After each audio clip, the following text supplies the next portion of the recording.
Hi everybody, in this video we are going to talk about comparing quadratic functions in multiple formats. So the three different ways, well four actually different ways we can look at a quadratic and compare it is a graph, a table, an equation, or we can look at a verbal description. So here we have a graph and an equation, and we are going to compare the greater maximum, the greater maximum. So let's go ahead and remember maximum refers to vertex.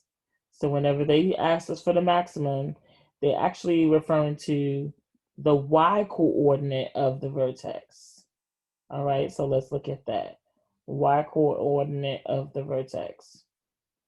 So here in this graph, our vertex is 1, 6. Vertex is 1, 6, which means our maximum is 6. Our max is 6 for this graph.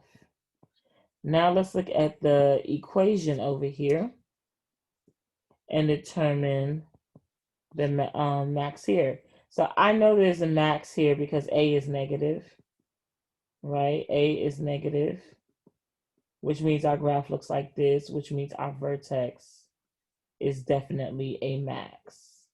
Okay? So we need to go ahead and use the equation to find a vertex.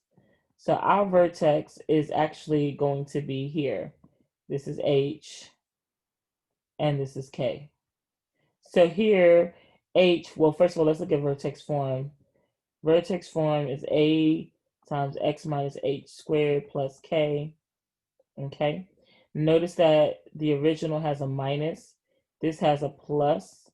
So that means that our original H was -4. Okay, and K is exactly what you see. So K is going to be -6. So our vertex is -4, -6.